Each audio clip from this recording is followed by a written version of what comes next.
Mutators. They add a little zing to your gameplay experiences.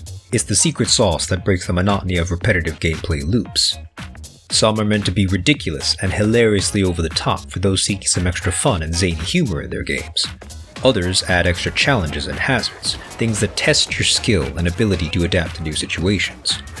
Regardless of the type of mutators you enjoy, their primary purpose is to change how you experience and play the game. With that being said, there are good examples and bad examples on how you execute these systems. Unfortunately, Helldivers is a poor example on designing mutators. But not all is lost, because we can look to a game that Helldivers 2 can learn from, and you probably already know by the video's title, Deep Rock Galactic. Before we get into Deep Rock Galactic, what exactly is the problem with mutators in Helldivers 2? Well, for starters, they are bad. And now we gotta ask how they are bad. The current modifiers of Helldivers 2 are split into two types, standard and faction modifiers. Standard modifiers include orbital fluctuations and complex stratagem plotting, with the former increasing your stratagem cooldowns by 25% and the latter increasing stratagem cooldown time by 50%. We'll get to talking about these in greater detail later, but on top of normal modifiers, each faction has modifiers unique to their territory. Terminids currently have access to atmospheric spores and shrieker patrols, while automatons have access to gunship patrols and poor intel. These modifiers appear on difficulty 5 and are increased on difficulty 8 for a grand total of 2 modifiers per operation. Now on first glance, these modifiers aren't really special, and this is the core problem of their whole design, as the most common modifiers you will see on average for operations is orbital fluctuations and complex stratagem plotting. It's worth mentioning that these modifiers were worse in the early months of this game's release. Their original values were double of what they currently are, and they were usually a pain to deal with. Stratagem cooldowns were exceedingly long even with the cooldown reductions from ship upgrades, which left you with a 40% increase to stratagem cooldowns. And if that wasn't annoying enough, your stratagems could take longer to deploy when you needed them the most. The number values of these modifiers have been dialed back, but I would still argue that they are ultimately unnecessary. These don't incentivize any particular playstyle, nor do they offer a significant challenge. They are really just tedious roadblocks that players have to endure.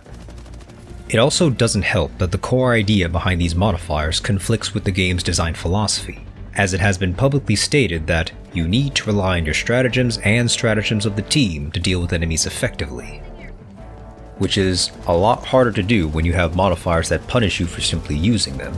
Hell, there are modifiers not on this main list that used to be active but were thankfully scrapped. Atmospheric interference made orbitals less accurate and reliable, and electronic countermeasures randomized your stratagem codes. You can imagine why this didn't stick around for long in a game about memorizing patterns. But out of these three, anti-air defense was the absolute worst of them. It was a modifier unique to automaton missions that limited the number of stratagems you could bring from 4 to 3, and this made fighting automatons a constant nightmare, considering you were always at a significant disadvantage of having less gear and limited options at your disposal in contrast to the Terminids. Now, to give Arrowhead some credit, there are some modifiers that are steps in the right direction. Shrieker and gunship patrols are decent modifiers because it actually adds an extra hazard to the game, adding an enemy that is normally only encountered from specific structures as a standard spawn. It also promotes a more cautious and vigilant playstyle as you explore the map to ensure you are not taken by surprise by these flying menaces. Poor intel is a so-so modifier. Not anything fancy, just means you gotta put in more legwork at finding where your objectives are located. But then there's atmospheric spores, which is problematic due to it completely nullifying your minimap for the entire operation. I understand the direction they are going for in this modifier, trying to make the bugs more stealthy and liable to sneak up on you. But it shouldn't come at the expense of completely nullifying a tool that the game itself teaches you to rely on. Taking all of these modifiers into account, even when looking at these from a measured perspective, most of these modifiers, if not bad, are at the very least just dull, especially when we compare them side by side with Deep Rock Galactic's mutator system.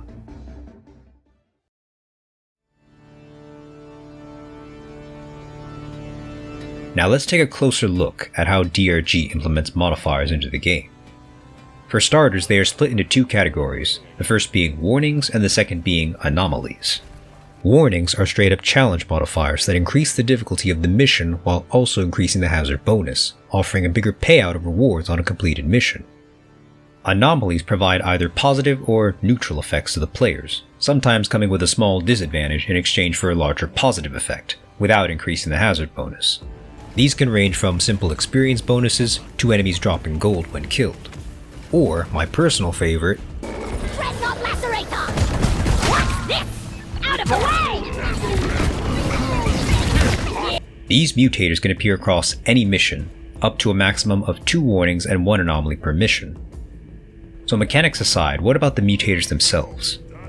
I could describe every single mutator that is in this game, but that would take all day. So to make this a fair comparison, I'm going to choose 3 warnings of varying difficulty and just describe what they do.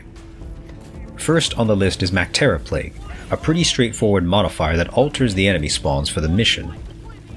Instead of normal swarms of glyphids, the airborne Mactera become the more dominant enemy that spawn throughout the caves.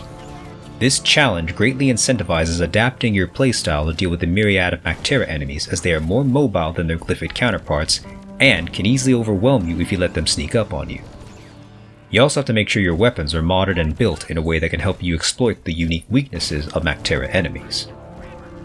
Then there's Lithophage Outbreak, which causes 1 to 3 contagion spikes to spawn in the cave due to the rockpox infestation.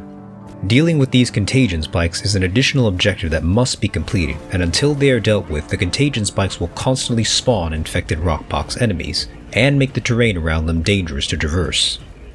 In order to deal with these, you have to use the cleaning tool sent down by Mission Control to cleanse the area of rockpox. As you cleanse the contagion spike, swarms of infected bugs will spawn to defend it, and can be dangerous if left unchecked. However, once you cleanse all of the spikes within the cave, the area becomes much safer to traverse, and rockpox enemies will no longer spawn.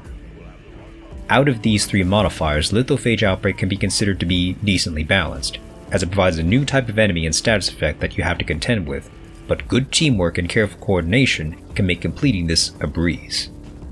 Then we have Low Oxygen, arguably the most loathed and hated of all the warning modifiers, and it only changes one thing in the mission: an added oxygen meter.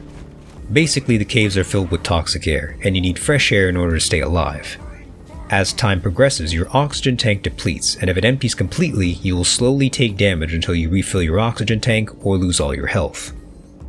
To counter this, the mule and various other equipment sent down by DRG are now outfitted with tanks that refill your oxygen when you are within their radius. This is arguably the most punishing of all the warnings, since it limits your exploration of the cave and requires you to stay in close proximity to an oxygen source. Stray too far and you'll find yourself strapped for oxygen when you need it most. This, on top of factors like the mule's unpredictable pathfinding, makes this warning stressful and tedious, and could sometimes cause mission progress to come to a crawl. This challenge, however, is not impossible. It just requires you to constantly communicate with your team, plan your routes, and know where your sources of oxygen are. Despite how different each of these modifiers sound, they all have one thing in common: player engagement. This level of control that the player still has is why DRG's modifiers are better than Helldivers modifiers. They get the player to interact with the challenges they face without restricting their toolsets. This is ultimately what a mutator should accomplish.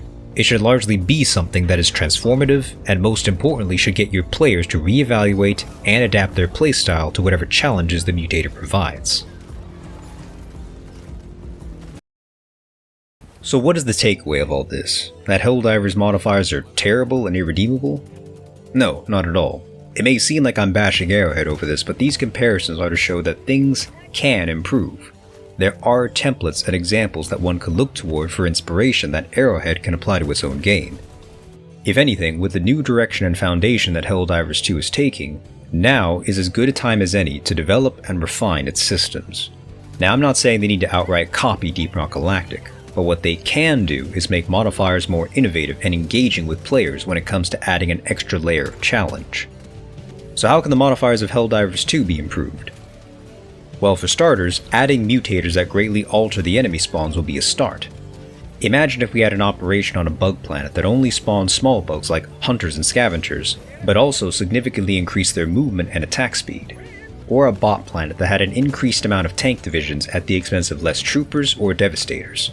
You get the picture. Shaking up the normal spawns would be a way to go in terms of designing better mutators. There is one other detail, however, that a good mutator should follow, and that is counterplay.